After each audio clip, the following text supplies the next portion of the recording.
Hello, everybody. Hi, Laura. Hello. Hello. Thank you for coming on the last session of the last day of the conference. How's it been so far for everybody? Good? Thumbs up? Many thumbs down? Anyone want to just go to the blackjack table and start throwing down chips? All right, we'll see you in 5 minutes or so. So we're here to talk about PHP and ASP.NET. And the session title was on the slides that I cut. I don't even remember exactly what it was. But why? What are we here? What do we talk about? We have some very distinguished guests with us today to facilitate the conversation, as well as you all. We have a microphone in the middle, so you can ask us questions. Or not me. I'm just facilitating. I'm like the bulletproof vest. And we'll ask all these gentlemen important questions. I have some topics to go ahead and seed the conversation, but definitely be thinking about things you're interested in, and we'll go from there. Does that sound pretty good? All right, excellent. So first thing I want to do is, even though we have the bios floating across the screen, give these folks a chance to introduce themselves. First, I'm Brian Goldfarb. I work with Microsoft, but I will be wearing my impartial, non-opinionated hat. It happens once a year, right here, today. And I'm going to be moderating the discussion. I have a long history in the web development space, and have been working actually very closely with the PHP community since 2003, where I had the opportunity to meet many of you in the audience and others.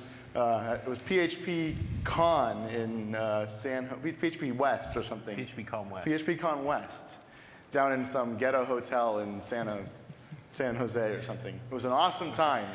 We got to geek out and really sort of begin the conversations around what it meant to explore what PHP and Microsoft could do together. And I think we've come a long way. So that's the only opinionated piece I'm going to have. And from there, I'd like to introduce the panel. We have Jesse Liberty. You want to go ahead and introduce yourself? Okay. The distinguished guest not being able to make it, we're here.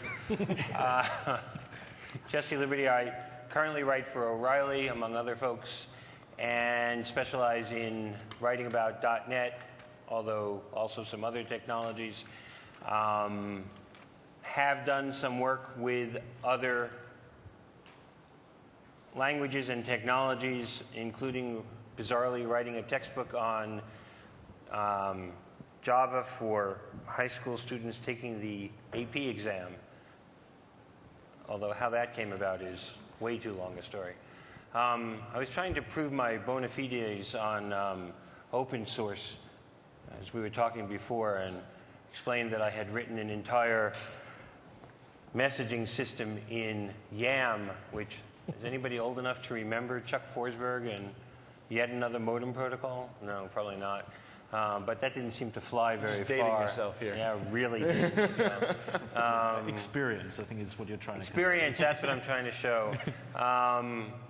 My experience with PHP, as you will detect within about 6 seconds, is relatively limited. So I'm going to really try to focus my answers and my discussion less on the technology of PHP and even less on the technology of ASP, as I suspect there are others here who can do at least as good, probably a much better job, and talk a little bit more about, to the extent that the questions come up, talk a little bit more about how do developers make decisions about which technology to use and which technology to learn. One of the things that gets lost at some of these conferences and discussions is that learning a language past the superficial stage is a huge investment, and getting very good at it is a significant investment. So it makes sense to talk about how you make those decisions and some of the shibboleths that we walk around with, some of the so-called truisms about what makes for a good language and what makes for a good development environment and a good place to be in your career in terms of where you invest your time and where the web is going and where the technology is going. As far as my background, very briefly, I started programming in 1971 when I was in high school.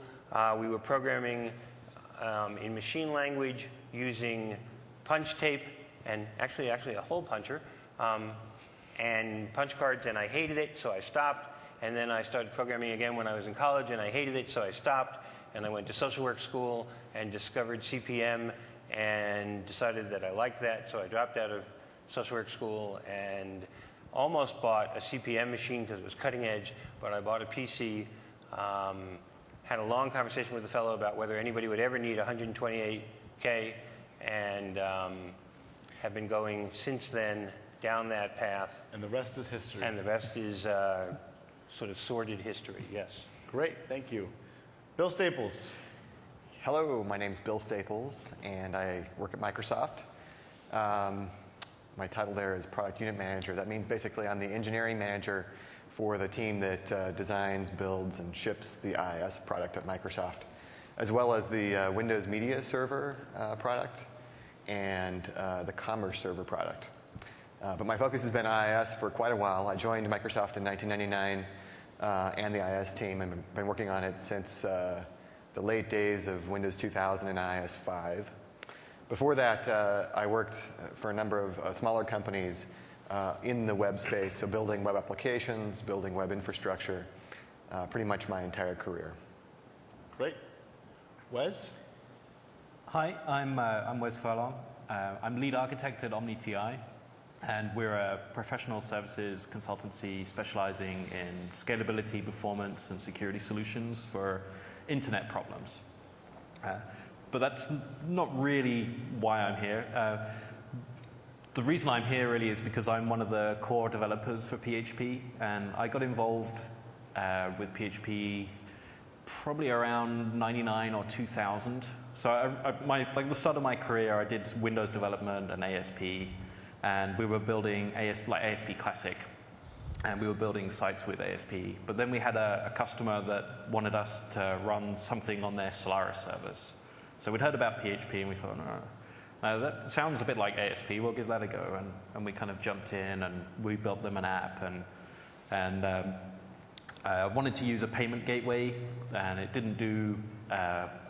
PHP has this thing where you can just open up a file, and it can be like an HTTP URL. You can just fopen HTTP, blah, blah, blah, blah, blah. And I wanted to do that with HTTPS, so I wrote a little patch to do that. And that evolved gradually into like a whole replacement for the streaming abstraction layer inside the PHP internals. And once I think that finally got released in PHP 4.3. And then I started getting invited to conferences to talk about that and talk about like how best to do certain things with PHP in different environments. And since then, I've gone on to build the PHP's database abstraction layer as well. And just in my spare time, I've been doing a lot of work on the core of PHP. Great. Joe? I'm Joe Stagner. I'm another old guy, old geek. Got my first job writing code for money over 30 years ago, and have done a ton of variety of work on different platforms using different languages, from mainframe to micro. And in 2001, I resigned from a position running a publicly traded technology company in New York City, and had a venture capital commitment to do another startup. At that point in my career, I was sort of a serial startup guy, and I had a meeting scheduled to pick up the check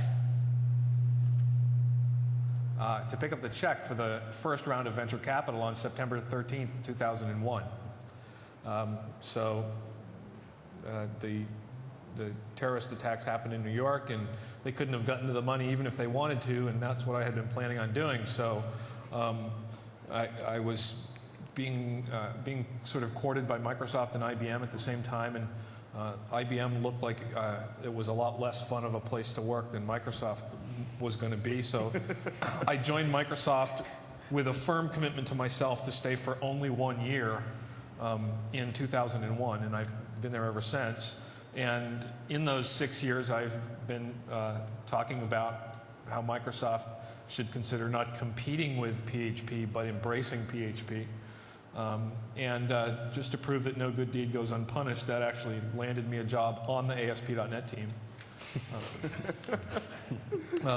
where I'm a senior program manager, which means that I have a title but no actual job description.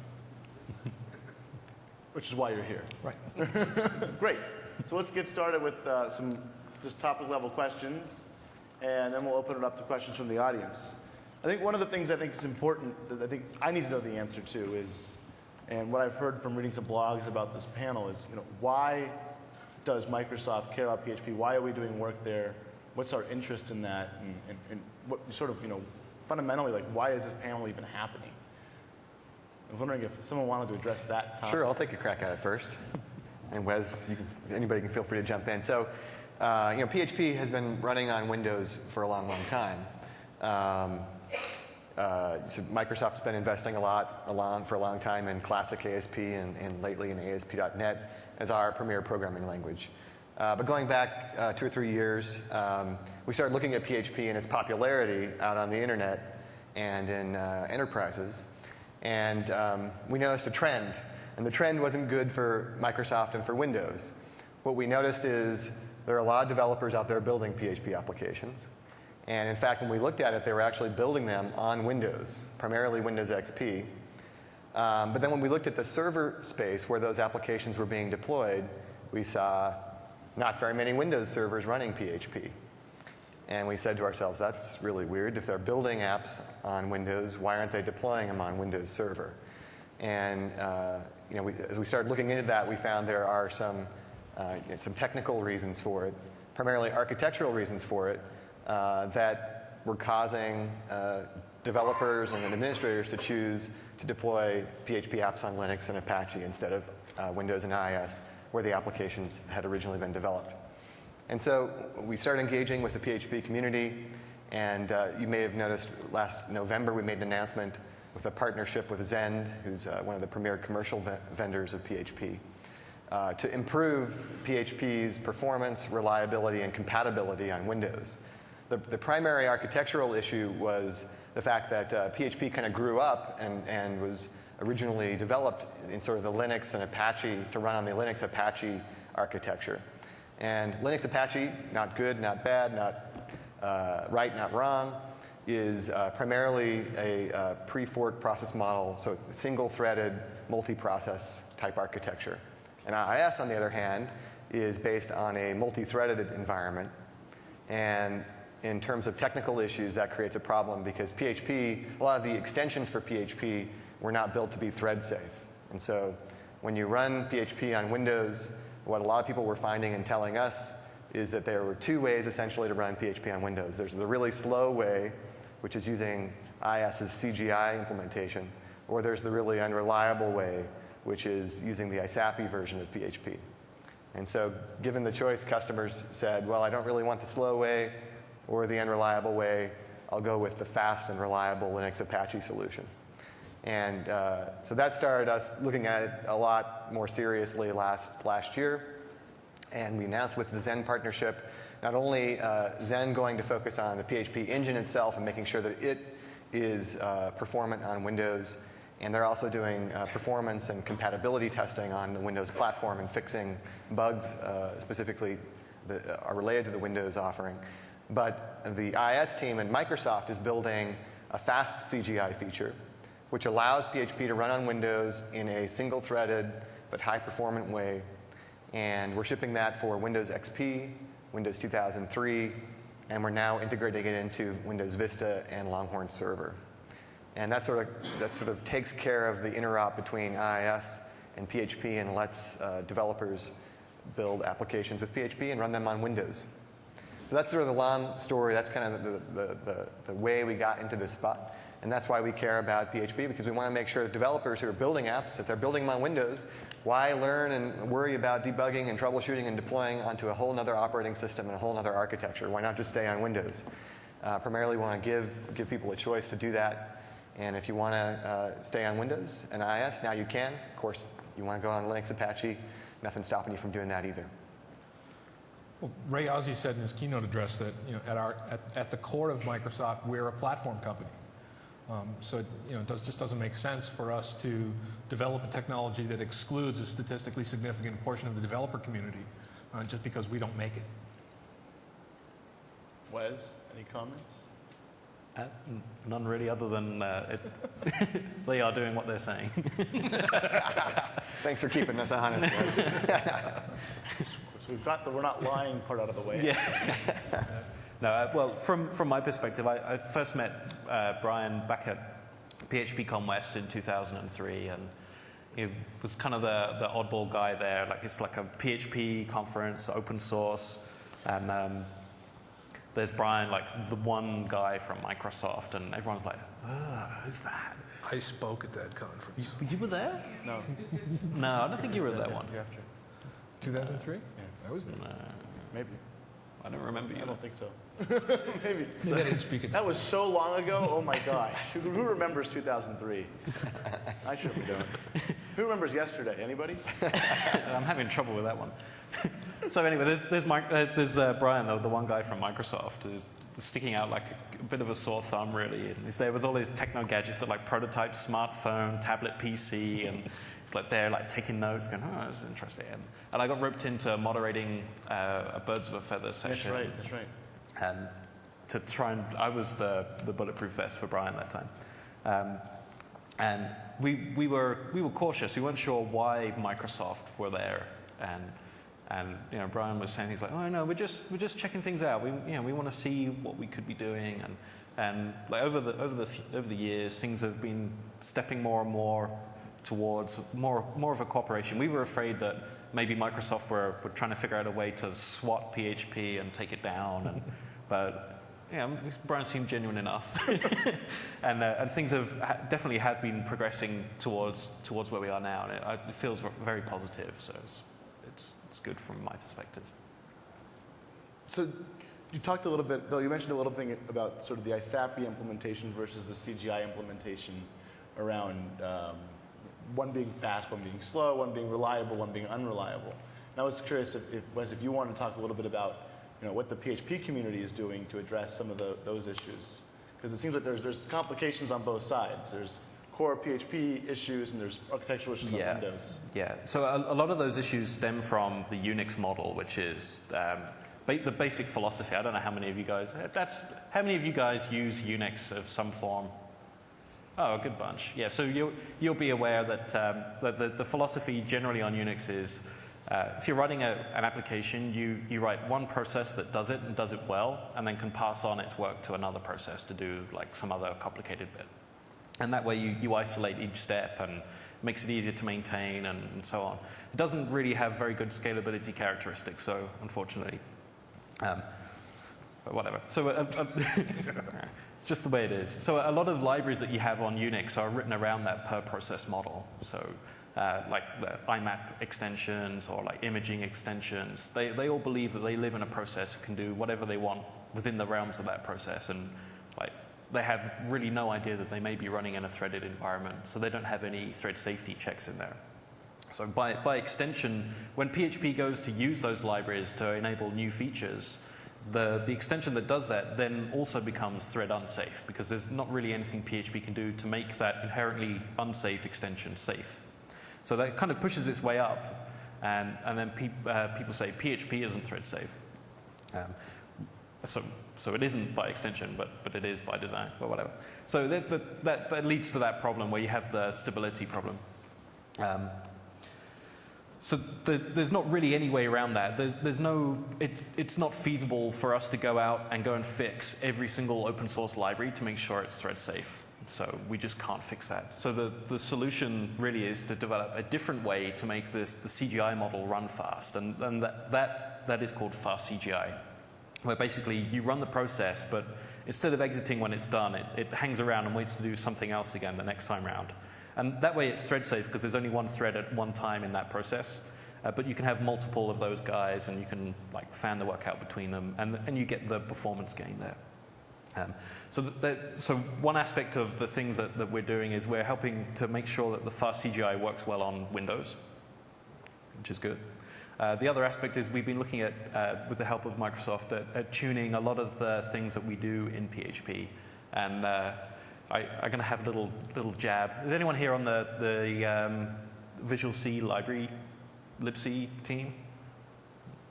Good. I don't feel bad at all. Sorry if you're watching this. You are being recorded. I am being recorded. It's nothing personal. So one of the problems is because PHP is basically like a Unix application, it uses like Unix or POSIX API calls like open, and read, and write. And on the Microsoft platform, the library routines for those are implemented in Microsoft's compiler library. And they go through and they have several layers of locking and other kinds of extra checks before they get down to the underlying Win32 APIs. And astonishingly, it makes a huge performance difference. But if you just take out the POSIX API thing and call the underlying APIs direct. So we've been going through and sort of tweaking bits to make those call the native APIs. It is possible to write the libc so it doesn't do so much locking, guys. I have some code for that. We should make sure that you connect with them. Yeah. So there's work on both fronts. So we're looking at the different areas that have had like the pain points, and we're working on addressing those and making them better and more good. So what about technology education? Just you said you wanted to talk about learning and choice and some of the ways people think about, which technology I use when, how do I learn, what's the education process around that. I think there's a lot of components that go into that. I'm curious, spur some conversation. If you have any questions, feel free to walk up to the microphone and interject. Make this a very conversational sort of atmosphere. It'd be a lot of fun. Well, I think that there are three audiences whenever you start talking about PHP and ASP. One is you have committed PHP programmers, see the benefit of PHP, have invested heavily in learning PHP, know why they want to use PHP, and I'm a big believer in the concept of cognitive dissonance, which is I've invested heavily in this, and to decide on either side, whether you've invested in PHP or ASP, to decide that that was a mistake would mean, or that I want to do something else, would mean that it would cause a great deal of psychological disturbance, because that would mean that maybe I haven't been doing the right thing, or maybe I haven't been spending my time well, or maybe I'm up against a new learning curve, so one gets reinforced in doing what one has been doing. And that's not just PHP programmers, it's ASP programmers, it's whatever language you're in at the time. So that's one audience of the sort of committed PHP programmers, another audience of the ASP programmers, and a third audience is folks who are facing a decision at any given moment about, well, what's the next technology I should learn, or what is the path I should take?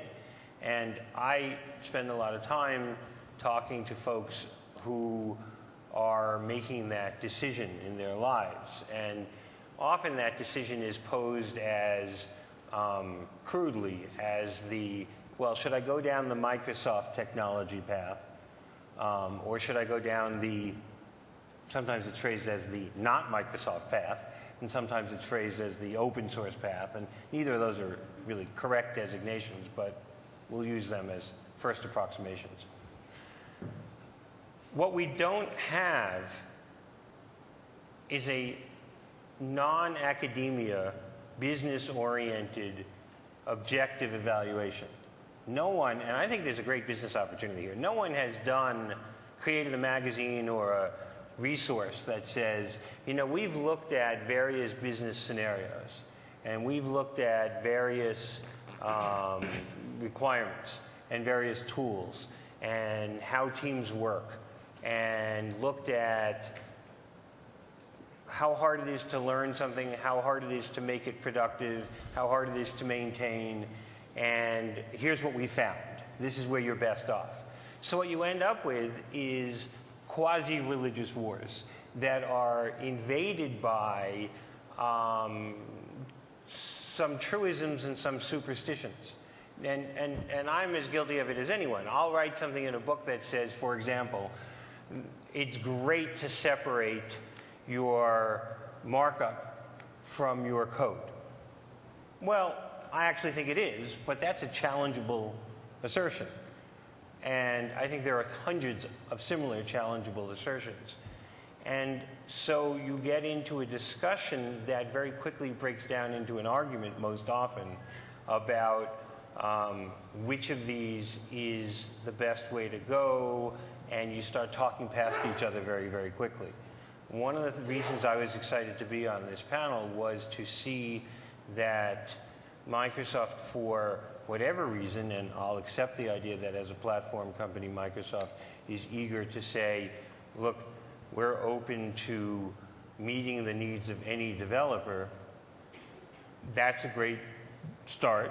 Another place that I'd like to see Microsoft going is how do you take PHP applications, ASP applications, legacy applications, move them together. But when I went and looked at the Silverlight,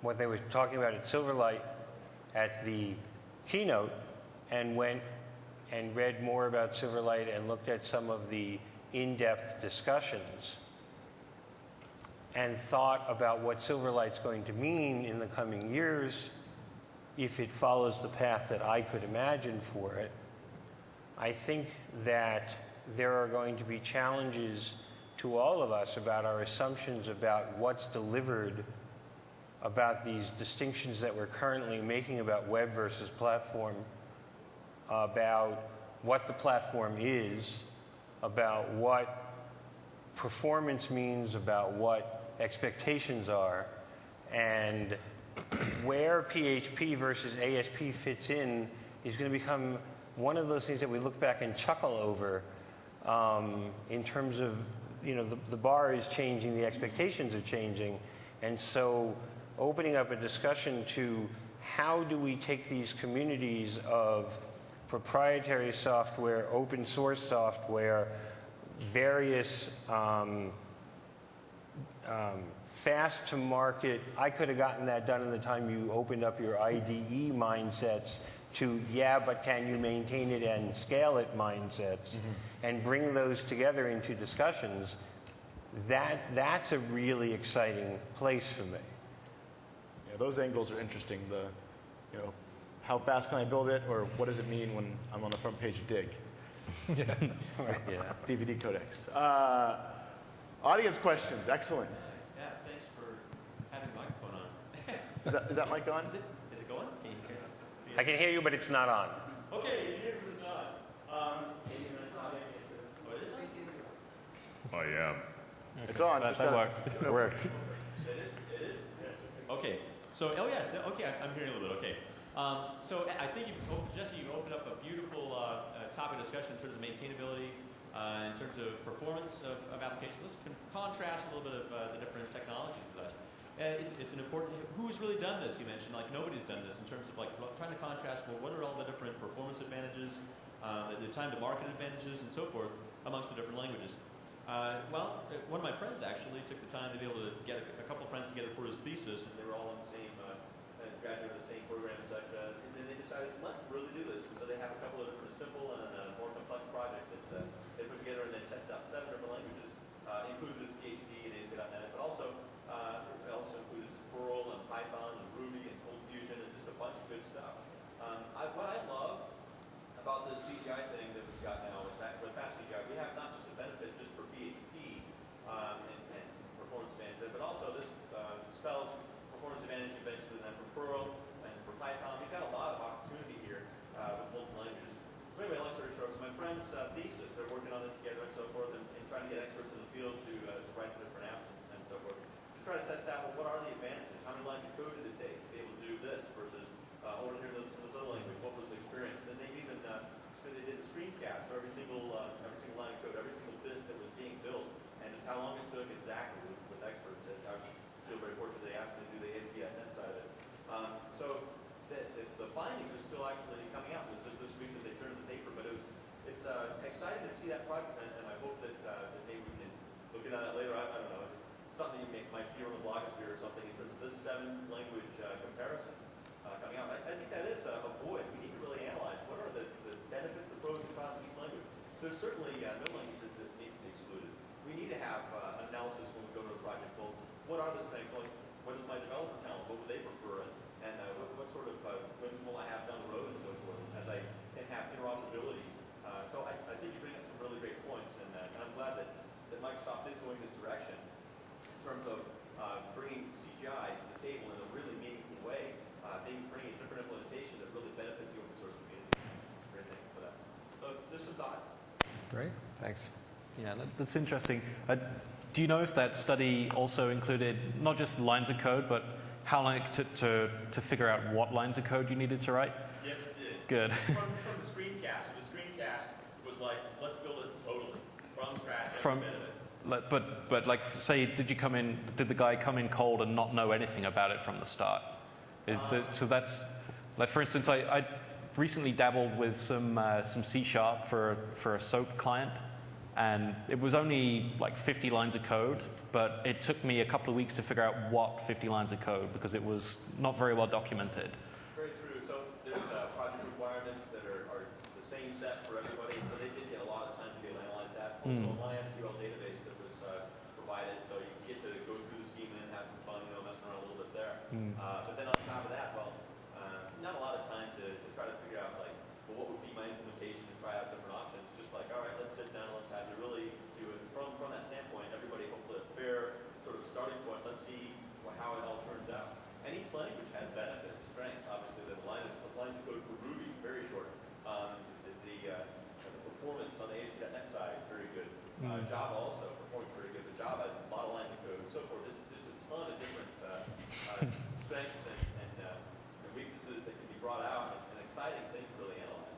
Right. I would also argue that what I'd like to see as a follow-up to that would be a longitudinal study where when you come back in 3 months and the client says, well, that's exactly what I asked for, but not at all what I want, and now I would like it to do this, and then 6 months down the road where you bring in a whole new set of coders and say, okay, now make it do that, and oh, by the way, we now have a whole new set of management and new coders, and oh, we haven't looked at it in 6 months, but we wanted to do this, and oh, Microsoft has changed technologies, and now we have some new capabilities. Does it fit in, or do we have to scrap it? I mean, one of the things that is most significant is that we live in a world where things are it's an old statement, but things are changing rapidly, and the pace of change is increasing, and the pace at which it's increasing is increasing. So that's one factor, and the other factor is that, and I will probably say this about. Well, there's 39 minutes, so I'll try not to say it more than 39 times. I think that in the vast majority of real-world situations, it is not start with the problem, figure out the technology, go get people who can do that. It's start with the problem, go get some recommendations and find some cool people. Okay, what technology do they use? All right, how can you fix this problem with that technology? And so while those studies are extremely helpful, what they're really good at is making sure you're not making a bozo mistake. It's almost never picking the ideal technology. It's picking really good, reliable people who can use good enough technology. And for businesses, it's also not my startup cost today, but hopefully, it's my long-term maintenance, where long-term is defined as long as I'll be in this position and someone can hold me responsible. Yeah, this study goes further, and it has an analysis of, now take this project that you started with and let's go a little bit further. So it's always building on it. There's a third part that they didn't have time to be able to cover. So anyway, that's coming out. Look out for Anthony Park is the guy who's doing the study. Definitely be looking for it. It's funny that I said earlier, I'm sort of before I joined Microsoft, I was a serial startup guy, and I hear folks wanting to make those sorts of comparisons a lot. One language over another, or how many lines of code. And to me, I guess it's, my fiscal pragmatism that makes all of that, to me, irrelevant.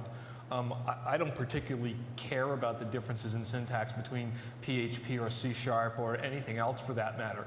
The thing that I care about from a decision pivot perspective is, based on what I know today, if I choose this, and I look at PHP and .NET more as platform choices than language choices because the syntactical differences are nearly irrelevant to me.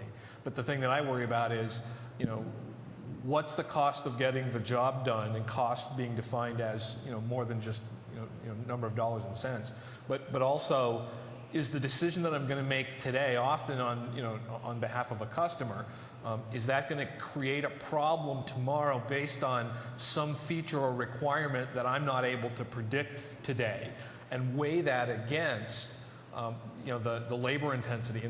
And it's funny, my blog byline is opinionated misfit geek, because I'm the guy at Microsoft that's always saying, yeah, but. So the guys on the guys that own features on the product teams are they sort of sick of hearing me start a sentence with yeah but, and I'll often hear things like, yeah, but you can do that in 15% of the lines of code in ASP.NET than you can in PHP. And I say, yeah, but somebody already did it for me in PHP. I just need to add X, and that to me is sort of where the sweet spot is. Can I add X? Another question from the audience. Just going to continue a bit that topic. Yeah. Personally, I'm a .NET developer at school, university, software engineering. Everything was in Linux, Unix, and everything. So, but when I got out of school and hit the real world, I just found that Microsoft, the decision, I decided to go and adopt Microsoft technology, and the reason was that. I find it has a wider use, whereas if you're going to something like PHP, well, PHP is great, but it's a little limited. Whereas with the .NET, you can sort of create like your DLLs, your libraries, and then reuse them in web application, from your web applications to your Windows applications to Windows services if required. And I find that alone is a huge benefit. And now we're starting to see that again with the WPF and now Silverlight. So I find Microsoft does a great job of transposing that across different platforms. No, I don't know if that's the right word. Depends on the industry. Yeah, exactly. I mean, if you go into the telecommunications industry, you're going to see something very different than if you go into the financial industry, than if you go into various industries have very different platform assumptions. Yeah. And Microsoft I assume has been struggling with that issue. And it also depends on who you happen to work for, yeah, and how much the IT department wants uniformity versus let 1,000 flowers bloom. So I'm just trying to tamp down the war the religious war before it begins. Yeah. I got a couple questions. First question is for anybody working at Microsoft. Microsoft, I guess, has sort of a reputation to adopt other people's technologies or provide services for those things, such as like in this case now we're adding support natively for PHP in MIX07. What do you say to the critics out there who will just say, okay, well, we'll get them to convert to Windows, and then slowly we'll get them to convert to ASP.NET, and then we'll drop support for PHP? It doesn't happen all the time, but it's happened before that Microsoft has done such things, notably on Macs, dropping Internet Explorer, dropping Windows Media. So what do you say to people that... I'll answer that question. You can answer. I was going to answer from a completely different perspective. Okay. But PHP's been around for 10 years, and it's everywhere. I don't think anything Microsoft can do will stop that from happening. And I think the whole reason that I'm here today is because Microsoft couldn't stop that from happening. So I don't think you need to worry about that. That's my pragmatic outlook. Yeah, and that's great. From my perspective, it's not about... It's not bad. Thanks for saying that, Wes. From my perspective, the reason we got into this business, it was not into the fast CGI feature specifically. It was not to bring PHP developers to .NET. It was to enable PHP developers to run on Windows, because today they can't. Primarily, when it comes to server deployment platforms, you see very few production PHP applications running on Windows. And so we're just trying to open up the server, right? Allow them to do that. And I showed off in my demo on my talk on Monday. I showed a PHP application starting to use other IIS features, starting to take advantage of the benefits of MIX07 and Windows, which I think that they can do, but obviously there's no requirement that once you start running on Windows, you now need to use ASP.NET, or you now need to use .NET, or you now need to use IS7 output caching, and start to get tied to Microsoft, other Microsoft technologies. Of course, you can if you want. And one of the cool demos I showed off was using a PHP app with ASP.NET Forms authentication, where you can use the best of both technologies in the same app. And I hope that's kind of what Fast CGI feature enables, those kinds of things. I'm sorry. Sorry, Jesse. I mean, I also hope folks understand that it isn't that somebody at Microsoft woke up one day and said, "Let's play PHP," right? The conversations inside Microsoft about what Bill's folks could do to improve PHP on Windows were predicated on requests from PHP developers in the PHP community that were looking to integrate with the features that are available on the Windows platform. Not working at Microsoft and therefore being absolutely privy to nothing about this, but extrapolating only from what I saw here at this conference and have read about Silverlight, I'm going to make a gentleman's bet that 4 years from today, you and I get together, PHP will still be thriving. ASP.NET will not. That ASP.NET will have been supplanted by Silverlight, from what I understand of where Silverlight is going. Because I don't see, if Silverlight can do what they're saying it can do, and it can be cross-browser and cross-platform, and it's a markup language that's going to have the CLR with languages behind it, then I don't get why I'm going to be writing ASP.NET anymore. I get why I'll be writing PHP. How many years from now? Well, I said 4 to cover myself. I'm figuring it's really 2. But I actually agree with that. I pointed that out. But I don't know anything. I mean, this is just my extrapolation. Why? Did I undershoot or overshoot? Well, no, I was just going to, 4 years from now, though, we live in an internet time where a year is 3 months long. 4 years from now, who knows what's going to happen? Okay, so say 2. This is not an announcement because what do I know? But what about Linux browsers? They can't run Silverlight. Yeah. Not yet. Yeah, well, we know that Mac is again, I get to talk because I'm not from Microsoft. We know that Mac runs Unix, right? And Linux is not all that far from Unix. So they don't have to reveal anything to make it clear that it's not that big a leap. Now, clearly somebody has said, don't mention Linux, because you don't hear any of them saying Linux, right? But, I mean, it doesn't take a lot of insight to say, gee. And? He said he didn't rule it out. It makes sense, focusing on Windows and Mac now, maybe Linux in the future. Yeah, so that's just a numbers game. If you look at, if you look at desktop adoption and usage, Windows is this piece, and the Mac is this piece, and Linux is this piece. And when that piece, if that piece becomes, so I like the phrase statistically significant relative to our business. If what customers tell us, both by virtue of the real numbers as well as the dialogue that we have with them, that it's something that makes sense for us to do, we'll do it. But but we're not in the habit of spending money to do things that nobody's told us that they want. And that's exactly what Tim told me. Yep. I have to push back just a little bit before the rumors start flying that ASP.NET's going away. I think it's an interesting idea. I hadn't actually thought about that, knowing what I know from inside Microsoft. So I think Ray talked in the keynote about this pendulum swinging back and forth, and I think here again we are seeing the pendulum swing more towards the client and building a rich client framework for web applications. And I think Silverlight's great. I think it's sexy. I think it's hugely compelling. I'm excited to have it as part of the Microsoft offering. But I do think there will always be a place for server-side applications, which are written on the server, run on the server, and emit markup to the browser.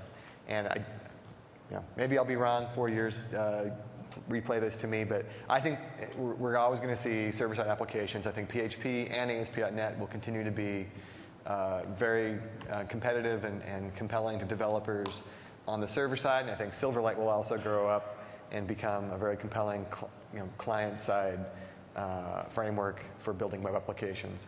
And it's not a one or the other is going to win out. Just like I think we're never going to see one language on the server rule the server, and it'd be 95% of the server side market share.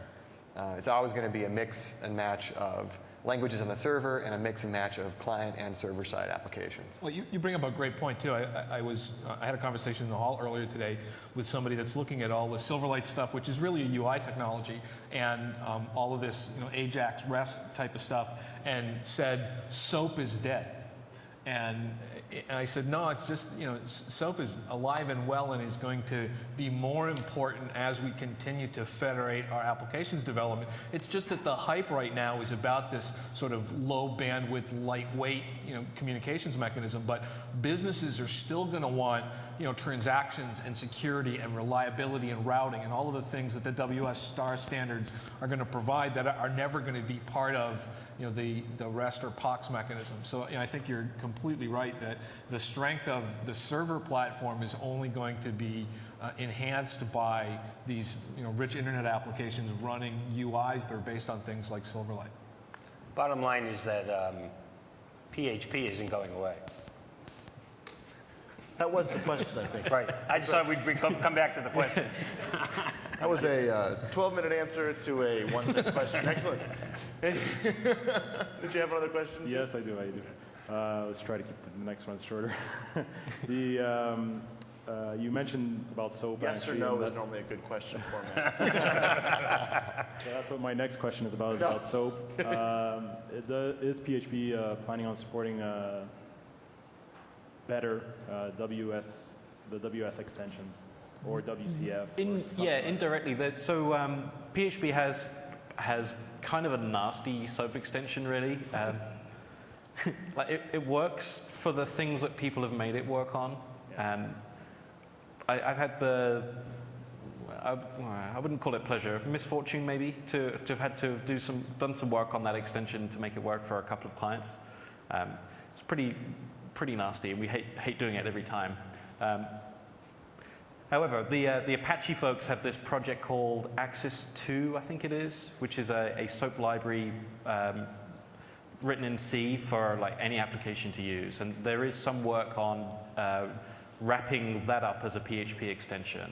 And by extension of their work, they're all into all the crazy SOAP specs and things. And so we'll let them go and pull their hair out over implementing those, and then we could just expose the APIs for those in PHP. So yeah, it's out there. It's being worked on. It's not available just yet. Or maybe there's an early version of that you can use, but there is work being done to address it. Okay. Can you explain why it's taken so long? Why? So yes, it's quite simple. PHP is a volunteer-driven project. Yeah. So you may. So Zend is the PHP company, and basically they get revenue from the things that they're doing, and they only, they can't necessarily afford to just dump money into developing a particular part of PHP.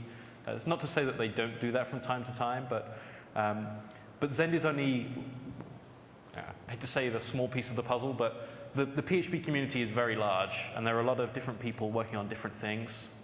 And over the years, it's largely it's kind of like itch-driven development. Someone has an itch; they need to make it do something. Like for instance, when I first got into a good quote. That's a good quote. It's good. Itch-driven development. That's like test-driven development, but not quite the same. Yes. Yeah. So for instance, I got into the PHP internals because I needed to do a particular thing and PHP didn't do it. So my tiny patch did just that thing, and we discussed making it more wide-reaching and doing it properly. And then that took me 9 months from the initial patch to the streams abstraction layer, and that was all in my spare time because I wasn't getting paid to do that. And a lot of PHP internals development is on that basis.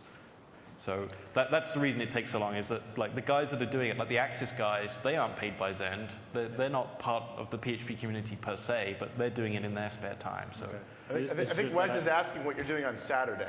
Yeah. What I are you doing? understand, but I would think that would be a little high in terms of priorities. Because that's but it's personal priority, right? So there's no one driving force behind PHP. It's very distributed. Mm-hmm. So it doesn't matter what this guy over here wants. If the guy that's implementing it over here is doing something else, maybe they're playing Rainbow Six Vegas. But that's what I mean. As a community, wouldn't you guys identify the need for this thing. We for PHP to really grow up. I'm sorry, maybe that's not the right word. But to be more thought of as at an enterprise level. It is hard to do that. It really needs to have that. And we have, so what we tend to do is at conferences, when we're called together to do talks on things, we tend to sit down and discuss like what our roadmap is, what we're planning to do, and we have all these grand plans, but we just don't have the manpower there because we don't really have we don't have cash, basically.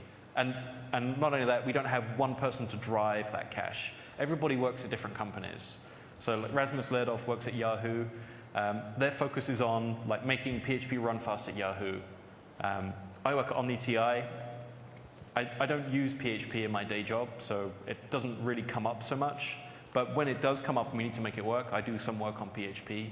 Sometimes I get contracted out for clients to do some work on that kind of thing. But again, it's not my driving force. The other core developers, they all have their day jobs, and they need to pay their mortgage. And so it's distributed. It's a community-driven thing. Yeah. And yeah, it's kind of unfortunate that it means that the time for new features to come in takes longer. It's slightly more fragmented because we don't have that overlord there. So. I think you're talking about some of the challenges of volunteer open source type development. I think it's worth noting one of the big advantages of it, which is oftentimes I see the work that does get done is very pragmatic and very focused and it delivers exactly what a customer wants because the person who built it was the customer who needed it. Yeah. And that's a huge advantage. A lot of times when we approach software development at Microsoft, we do it to solve real problems, but we're doing it in much more of an academic way where we're software engineers, we understand the problems, we design and architect a solution, and we go build it. But we're not usually the customer for it in the end. Yeah. And whether we get it is sometimes hit or miss depending on the level of engagement we have with our customers, which is something we're always trying to do a better job at. But there's nothing like being the customer for the thing you need and building it yourself and then contributing that back to the community. And that's a huge advantage, I think, PHP and other open source projects have.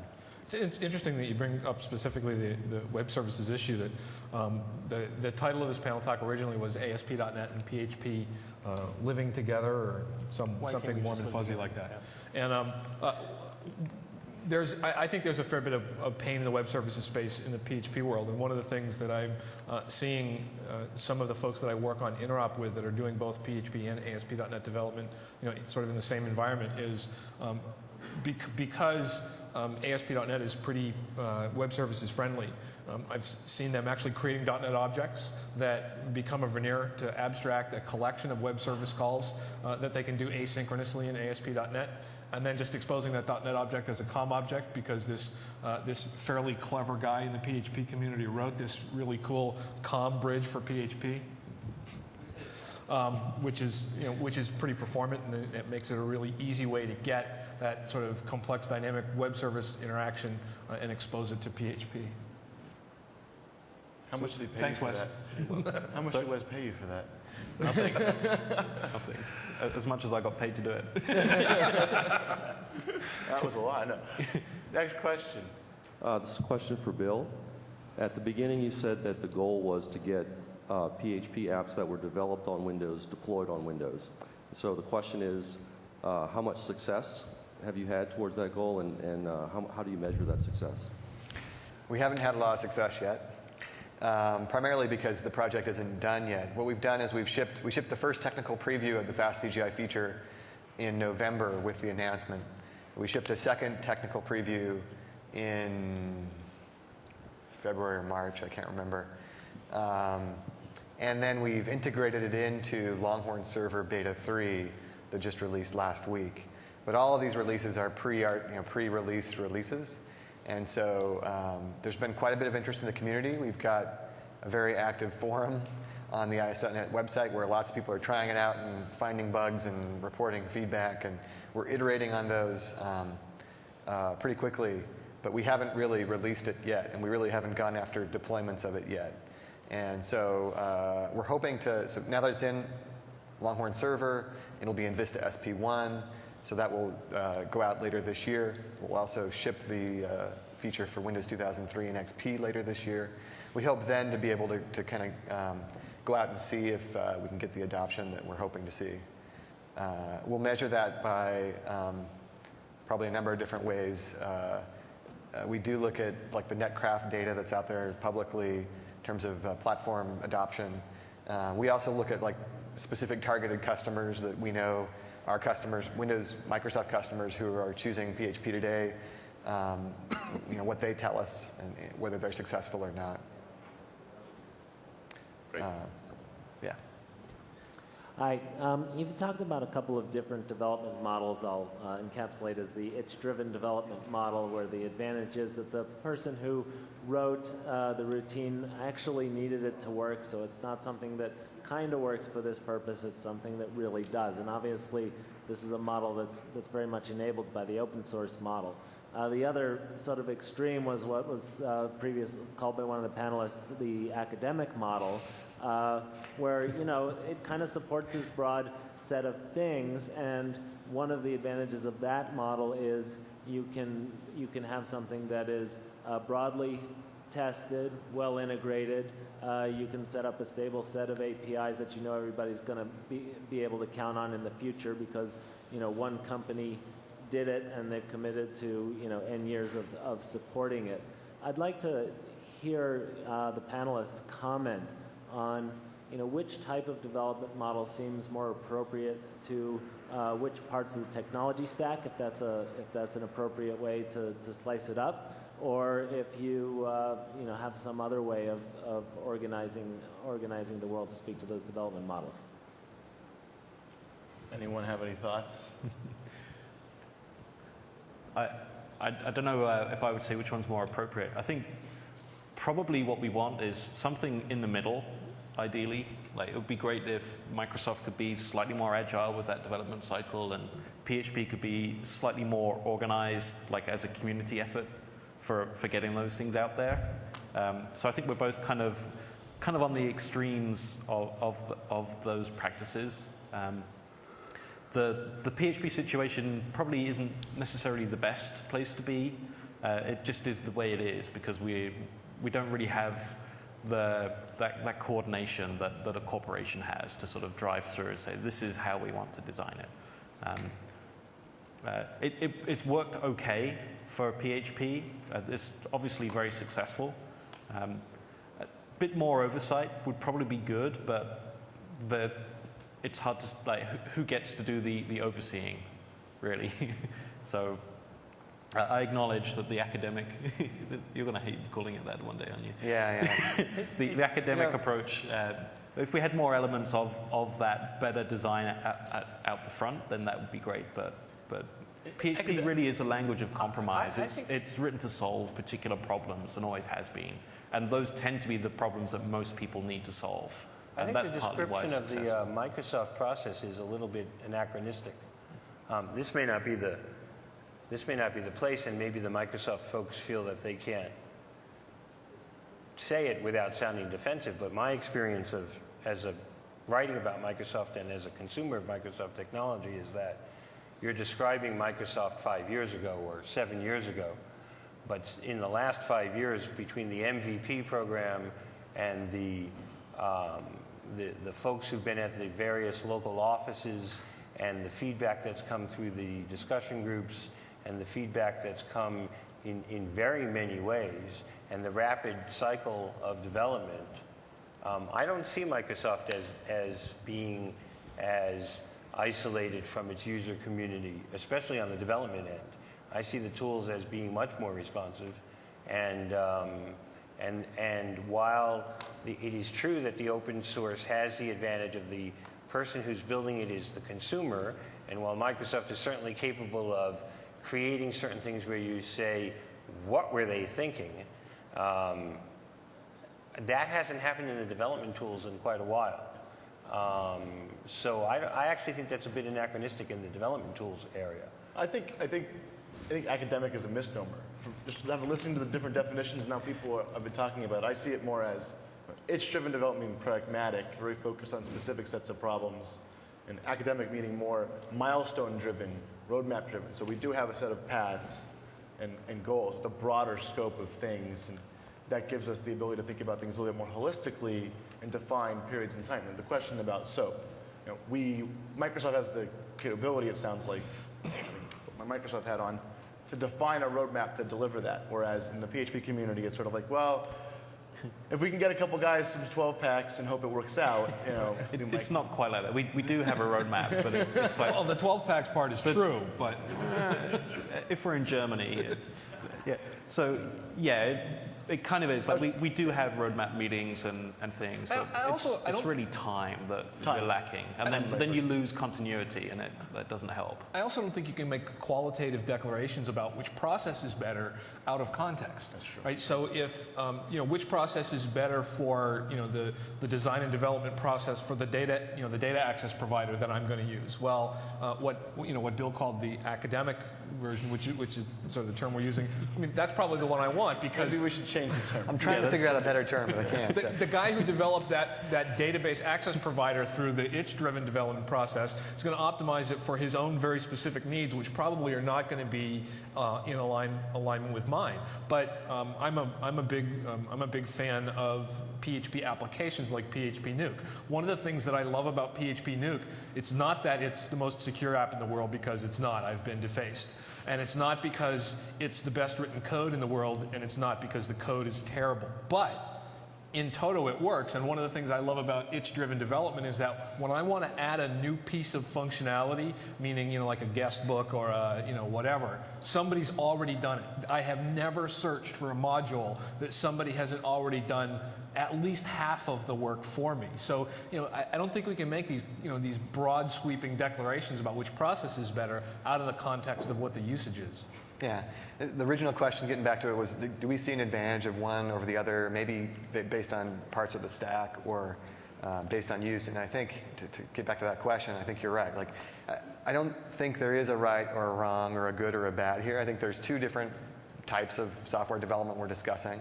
And I think you see the PHP side saying, hey, we would like a little more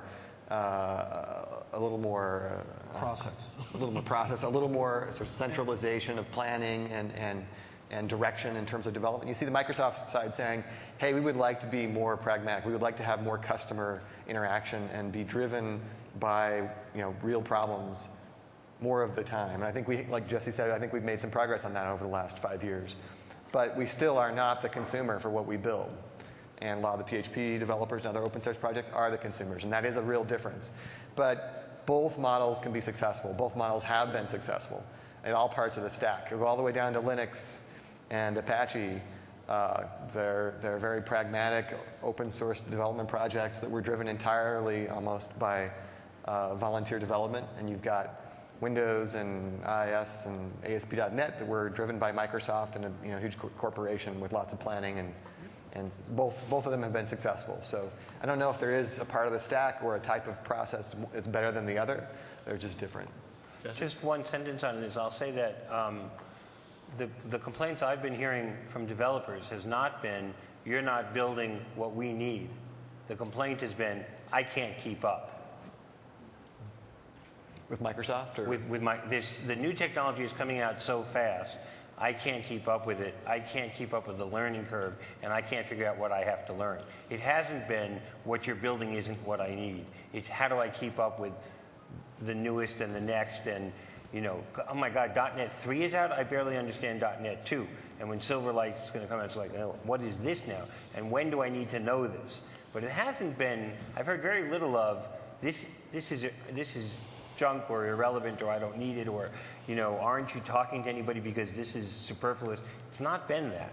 So I think you are building the right stuff. It's just you're building an awful lot of it. I have that same complaint, by the way. So you want less stuff? No, speaking both as an author and a consumer, I think it's great. It's just hard to keep up. And so part of what a lot of folks need to do is to find that map, that thing that says, here's what you need to know now, and here's when you need to know the next thing, and you're improving dramatically. Mix is an example of trying to understand what's coming and preparing for it. But I do think you are in touch with what people need, It's just there's a great deal that people need and that you're providing, and that's great. And part of what open source is doing is there's a feedback loop that says Microsoft doesn't get to be complacent. Just because you're successful, you don't get to sit back and say, okay, we've built enough, we're done. You know, you're building a lot of new stuff, and a lot of new stuff is coming. And you know, occasionally people get tired, but guess what? The new stuff is a hell of a lot better. And I look back at stuff that, you know, took us 2 years to build. I could build it in 3 months now. Unfortunately, I don't get to build that now. Now I get to build the new thing, which is, you know, expectations keep rising. We've learned a lot, by the way, about the value of that community interaction. If you look at the IIS product that Bill's team built, we now have a dedicated community resource, IIS.net, that is bidirectional. So it's not just a place where we get to try and appease that learning curve by publishing lots of concise, useful sort of tutorial content, but it's also a place where Bill gets to gauge what's working and what's not and what folks want based on the community activities that take place there. What was that site again? IIS.net. Right, thanks. IIS.net. Okay. Catchy name. Does anyone else want to pitch something? We can do that at the end. Question. We have probably time for 2 more questions, including this one. So okay. one more. I had a quick question. In the place that I work for, we use PHP as a CGI bin process on Linux, and on my side, I do Ruby on Rails, and I absolutely love that. And I'm looking for something that runs in PHP. We found Cake and Solar, and Zen's got a framework, and currently we're really looking at CodeIgniter. So, Wes, this question is to you. Maybe you can talk about those frameworks, and also maybe a question to the Microsoft guys. I'm sure you have an answer for that, but maybe you can just elaborate on the popularity of frameworks. That. Yeah. It's funny because I'm kind of framework agnostic. In fact, most of my colleagues are. The problem we find generally with PHP frameworks is that they are, like Bill was saying, that the people that write them are writing them for their problem and only their problem. But then some of the people tend to think too far out beyond that and try to make it do everything. And then they have huge layers of code that talks back to each other. So you tend to either get very focused frameworks that don't do what you want, or you get very broad frameworks that do a lot more than you want and then end up running a bit slower than you want. I'm not naming any particular ones because I haven't really used any of them, but that's just like a general thing, general feeling about frameworks. So I tend to not use them. I have contributed a bit to the Zen framework, so I'm not completely anti-framework. I even have a T-shirt. So that's just to sort of clarify my stance on frameworks there. There is also a general feeling that there are too many PHP frameworks now, and part of the problem is that if you don't know which one to pick, and you don't know which one's good, and because you don't know how they have their balance. So I can't really answer your question to say, oh yeah, use this one because it's the best, or these ones are the best, or anything like that. We're also we're not really anti-Rails, but we've had on OmniTI, my colleague Laura over there will happily tell you all about our pain points with Rails that just make us very cautious about apps that are heavily invested in frameworks like that. But then to sort of flip it over to the Microsoft.NET framework, it's extremely well architected. I always love looking at the Microsoft documentation thinking, oh, that would be really great if we had something like that in PHP. But I know that we don't have the time to architect anything like that. And more to the point, we can't just say, oh, by the way, this is how we're going to do PHP from now on. Because one of its strengths is that you can just bash out something that does what you need in like no time with no structure to it. So I hope that kind of helps. I know I didn't really answer any specific question, but. You mind if I ask real quick what OS platform you build all those apps on? Linux. Do you develop on Linux? Your desktop, your laptop, whatever's Linux. Well, we can either use Linux box, but I usually just use my Windows box. Use a terminal. Yep. To log into the server. Isn't that interesting? Yeah. Do you use Putty? Do you use Putty? Yeah. All right, last audience question, then we'll wrap up over here. I don't Okay, since there was no one else, Does anybody else want to ask a question? All right. Okay, go ahead. So continuing on the framework, what do you guys think about the Mono project? The Mono project. I think it's a cool. And also, sorry, from Microsoft's perspective, are you guys planning on maybe supporting it some more, or? What project was that? Mono. Wow, we almost got through the entire session. That weird question. You know, we're out of time, folks. Thank you so much for coming today. I appreciate your time and energy. Wes, why don't you take the first cut at this? I was going to say I haven't really used it, but I think it's cool. That was going to be my contribution. Miguel's here. You should go talk to him I was yourself. going to punt. Miguel's here, absolutely. I don't know if he's in the room, but he's at not here he's at the physically in the room, conference. but he's at the show. Yeah. He was at the show. I don't know if I can take this one. Yeah, you probably should. I don't really have anything worthwhile to say about it, other than I think it's cool. We have a great relationship with Miguel. Miguel was at the conference. He spoke on the open source panel on Monday. He actually announced that he would support Silverlight by the end of the year on top of Mono, which I thought was really interesting to your point. So it may be completely moot, right, at that point. You know, when it comes to Microsoft's involvement with Mono, we've had a very hands-off approach to date, but you know, with our newfound Novell relationship, there's definitely conversations around what it means. So that's about all I can say. And with the clock winding down, any final thoughts? Everyone enjoy that? Is that good? Thanks.